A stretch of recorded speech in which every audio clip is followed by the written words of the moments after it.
Hi everyone, welcome to Tech Basics.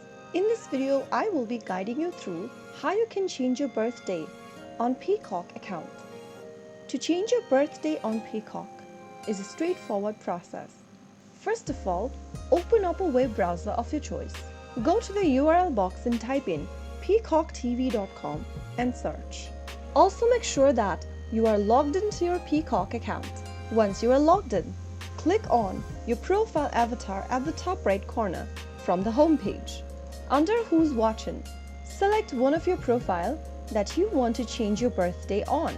Click the pencil icon right under your username and this will open up the Edit Your Profile section. Scroll down from the menu and then go to the year of birth under Personal Data. Click the drop down right next to year of birth and select your year from the option. After you do that, you will be able to change your birthday on Peacock TV account. So that's how super easy it is. If you found the video to be helpful, go ahead and give us a thumbs up.